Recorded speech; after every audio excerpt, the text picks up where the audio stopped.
15 വർഷത്തിന് ശേഷം ബുക്ക് കാണുന്ന ഒരവസ്ഥയാണ്, ക്ലാസ് കേൾക്കുന്ന ഒരവസ്ഥയാണ്. അതുകൊണ്ട് തന്നെ പറ്റൂല എന്നൊരു തോന്നൽ ഉണ്ടായിരുന്നു. അപ്പം ഞാൻ പറയും എനിക്ക് പറ്റിയിട്ട് എല്ലാവർക്കും പറ്റുമെന്നല്ല എല്ലാവരോടും പറഞ്ഞു കൊടുക്കാറുണ്ട്. എൻ്റെ ബാച്ചിൽ തന്നെ ആദ്യം പഠിച്ചവരോടൊക്കെ ഞാൻ പറഞ്ഞിട്ടുണ്ട്, വരുന്ന ബാച്ചിലേക്ക് ജോയിൻ ആണെന്ന് ഇങ്ങനെ പറയുന്നുണ്ട്.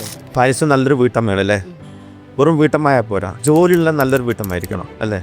ജോലിയും വേണം, വീട്ടമ്മ വേണം. അപ്പോൾ ഈ ഒരു വീട്ടമ്മ എന്നുള്ള രീതിയിൽ ഒരുപാട് നമുക്ക് പരിമിതികളുണ്ടാവും. കാരണം വീട്ടിൽ കുറേ കാര്യങ്ങൾ ചെയ്യാനുണ്ടാവും, കുടുംബക്കാരെ നോക്കാനുണ്ടാവും. ഇതിലിട്ടൊക്കെ പഠിക്കാൻ എങ്ങനെ സമയം കണ്ടെത്തുന്നത്? ദിവസത്തിൽ 1 മണിക്കൂർ മാത്രമാണ് നമ്മൾ ഇതിനു വേണ്ടി മാറ്റി വെക്കേണ്ടതുള്ളൂ. ആഴ്ചയിൽ 5 ദിവസമാകുമ്പോൾ 5 മണിക്കൂർ മാത്രം നമ്മൾ അതിനു വേണ്ടി ചിലവഴിച്ചാൽ മതി. എന്നാൽ നമുക്ക് ജീവിതകാലം മുഴുവൻ ഒരു ജോലി എന്നുള്ള ഒരു ടീച്ചർ എന്നുള്ള ഒരു സ്ഥാനത്തേക്ക് നമുക്ക് എത്താൻ സാധിക്കും. ഒരു വർഷം കൊണ്ട് ഒരു ദിവസം 1 മണിക്കൂർ മാറ്റി വെച്ചാൽ മതി. ശനി ഞായർ ലീവും. ശനി ഞായർ ലീവാണ്. പിന്നെ എന്തെങ്കിലും അങ്ങനെ ബുദ്ധിമുട്ടുള്ള സമയത്ത് ആ 1 മണിക്കൂർ പറ്റിയില്ലെങ്കിൽ പിറ്റേ ദിവസം നമ്മൾ 1 മണിക്കൂർ കൂട്ടിയെടുത്ത് അതിൻ്റെ റെക്കോർഡഡ് ക്ലാസ് നമുക്ക് ലഭിക്കുന്നുണ്ട് സീസിലൂടെ. അത് നല്ലൊരു ഉപകാരമാണ്. അല്ലാതെ ഇത് മാത്രമാകുമ്പോൾ നമുക്ക് പറ്റൂലല്ലോ. 1 മണിക്കൂർ അഥവാ അന്ന് ചിലവാക്കാൻ പറ്റിയില്ലെങ്കിൽ റെക്കോർഡഡ് കിട്ടുന്നതുകൊണ്ട് ബുദ്ധിമുട്ടായി തോന്നുന്നില്ല.